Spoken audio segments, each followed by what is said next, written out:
O professor Carlos segurou o papel com firmeza e começou a ler em voz alta: o amor entre dois homens não é pecado, é apenas a verdade que o coração escolhe sem pedir permissão. A sala inteira ficou em silêncio absoluto, e eu, Alexandre, soube naquele instante que minha vida nunca mais seria a mesma. Os olhos de todos se voltaram para mim como se eu tivesse confessado um crime diante do tribunal. O professor continuou, a voz firme e clara, repetindo frases que eu tinha escrito na noite anterior com o coração a bater descontrolado: o medo de ser diferente, a beleza de um olhar trocado no corredor do liceu, a dor de esconder o que sentia por Pedro desde o primeiro dia do ano letivo. As minhas mãos tremiam debaixo da carteira. Pedro, sentado 2 filas atrás, baixou a cabeça, mas eu senti o seu olhar queimar a minha nuca. A aula de português do 12º ano no Liceu Camões, em Lisboa, nunca tinha sido tão barulhenta de silêncio. Uma rapariga na primeira fila soltou um riso nervoso, depois tapou a boca. Um rapaz ao lado murmurou: que merda é esta, alto o suficiente para o professor ouvir. Carlos parou de ler por um segundo, levantou os olhos por cima dos óculos e disse: isto é uma redação sobre amor. Continuo. Mas o tom da sala já tinha mudado. Senti as pernas fracas quando a campainha tocou. Levantei-me rápido demais, a cadeira arrastou no chão, e corri para o corredor sem olhar para trás. O ar fresco do pátio não aliviou nada. Pedro apareceu segundos depois, o cabelo castanho desgrenhado pelo vento que entrava pela janela aberta. Alexandre, espera. A voz dele era baixa, quase um sussurro. O que escreveste era sobre nós. Não respondi logo. O coração batia tão forte que parecia querer sair do peito. Ele aproximou-se mais um passo, os olhos castanhos cheios de algo que eu nunca tinha visto, medo misturado com alívio. Eu também sinto o mesmo. Mas aqui não podemos. As palavras dele foram como uma faca suave. Percebi que o segredo que eu tinha guardado durante 2 anos já não era só meu. O professor Carlos saiu da sala nesse momento, o meu ensaio ainda na mão, e chamou-me pelo nome. Alexandre, preciso falar contigo. O resto da turma passou por nós em silêncio desconfortável, alguns a olhar de lado, outros a fingir que nada tinha acontecido. Na sala vazia, Carlos fechou a porta. Não era minha intenção expor-te assim. Pensei que era ficção, como tantas redações. Mas agora percebo que é a tua vida. A voz dele era calma, quase paternal. Portugal mudou muito, mas o liceu ainda é um mundo pequeno. O que vais fazer? Eu não sabia. Só conseguia pensar no jantar em casa, nos meus pais a perguntarem como correu o dia, e na mentira que eu teria de contar mais uma vez. Pedro esperava-me no corredor quando saí. Vamos falar depois das aulas. No jardim perto do Tejo. Concordei com a cabeça. O dia ainda não tinha acabado, mas já sentia que algo dentro de mim tinha quebrado e, ao mesmo tempo, começado a respirar. No caminho para casa, o autocarro estava cheio de estudantes. Ninguém falou comigo, mas eu via os olhares. Uma mensagem chegou no telemóvel: gostei do teu texto. Corajoso. Era de uma rapariga da turma que eu mal conhecia. Outra mensagem, anônima, Dicha. O telefone tremeu na minha mão. Em casa, a minha mãe preparava o jantar na cozinha pequena do apartamento no bairro Alto. Como foi a escola, filho? Respondi, normal, mas a voz falhou. O meu pai lia o jornal na sala, alheio a tudo. Nessa noite, deitei-me cedo, mas o sono não veio. O ensaio que o professor tinha lido ainda ecoava na minha cabeça, palavra por palavra, e pela primeira vez senti que talvez não precisasse de esconder tudo para sempre. A manhã seguinte chegou com uma chuva fina que cobria Lisboa de cinza. No liceu, o corredor parecia mais estreito. Grupos de rapazes que antes me cumprimentavam agora viravam a cara. Alguém tinha escrito, gay, na minha carteira com marcador permanente. Apaguei com a manga da camisola, mas o cheiro ficou. Pedro encontrou-me na cantina, o rosto pálido. Eles estão a falar. O Miguel da turma de matemática disse que o teu texto é nojento. Sentei-me com o tabuleiro quase intacto. E tu? O que disseste? Ele baixou os olhos. Nada ainda.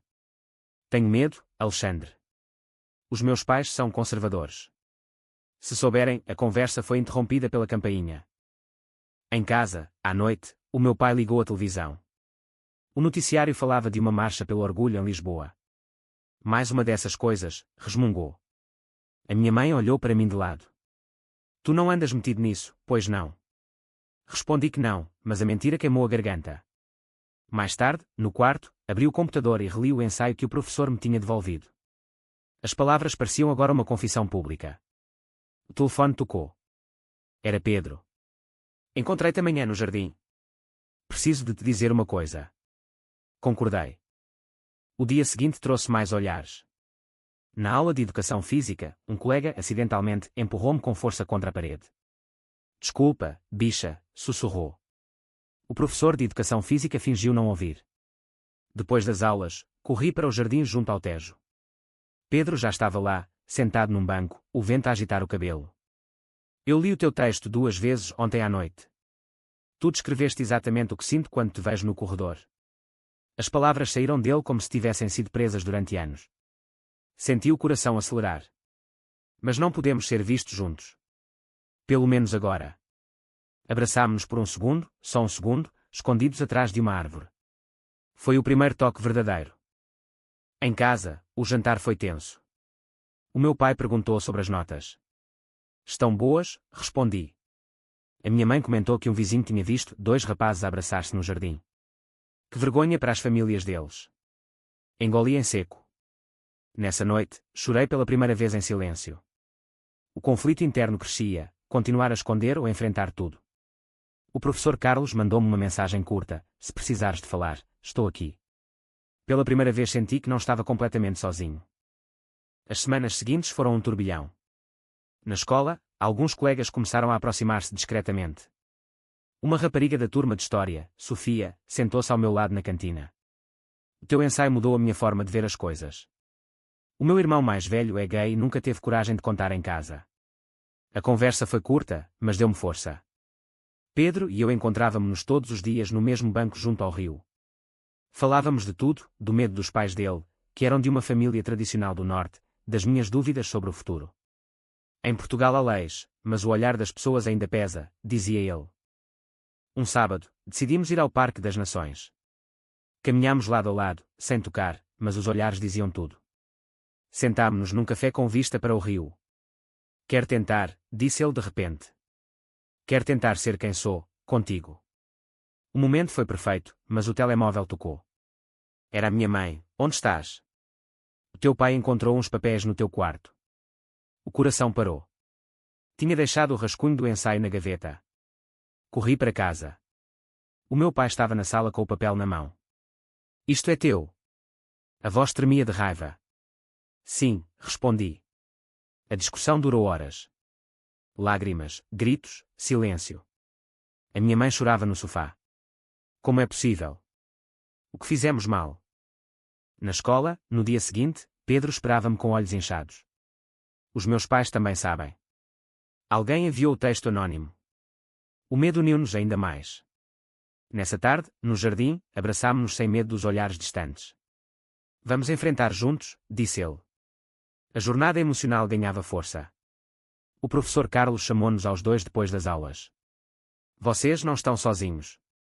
Há grupos de apoio no liceu. Pela primeira vez senti esperança real.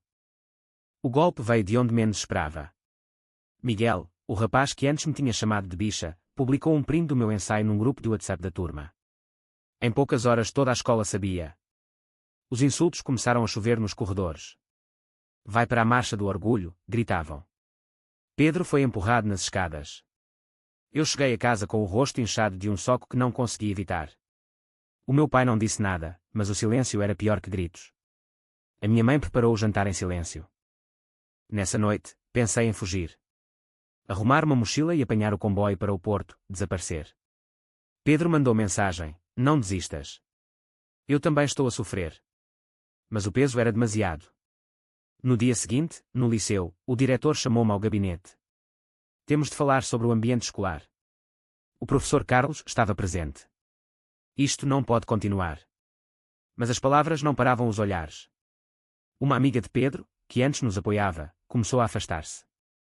Não quero problemas com a minha família. A traição doeu mais que os insultos. Em casa, o meu pai sentou-se comigo. Eu cresci noutra época. Não entendo, mas não quero perder-te. As palavras foram duras, mas honestas. Chorei abraçado a ele pela primeira vez em anos. Pedro e eu encontrámo-nos à noite no Tejo. Talvez seja melhor pararmos, disse ele com a voz quebrada. Não, respondi. Escolho lutar. A decisão foi o ponto de viragem. O professor Carlos organizou uma reunião com os pais de alguns alunos. Falou abertamente sobre respeito e diversidade. Portugal avançou, mas as mentalidades demoram mais. Os meus pais estavam lá, calados mas presentes. Pedro e eu sentámo-nos juntos. Depois da reunião, caminhámos até ao mirador da Senhora do Monte. O pôr-do-sol pintava Lisboa de laranja. Eu escolho ser quem sou, disse-lhe. Ele sorriu pela primeira vez em semanas. Eu também. Em casa, o jantar foi diferente. A minha mãe perguntou, e o Pedro?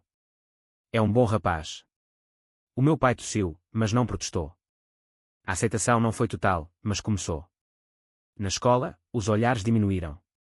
Alguns colegas aproximaram-se com palavras de apoio. O ensaio que tinha causado o choque agora era tema de conversa aberta. Meses depois, no final do ano, Pedro e eu caminhávamos de mão dada pelo jardim do Tejo. O medo ainda existia, mas a coragem era maior. Tínhamos crescido. O amor entre homens, que antes era segredo, agora era parte da nossa história. O amor entre dois homens é tão válido quanto o amor entre homem e mulher. Verdadeiro ou falso?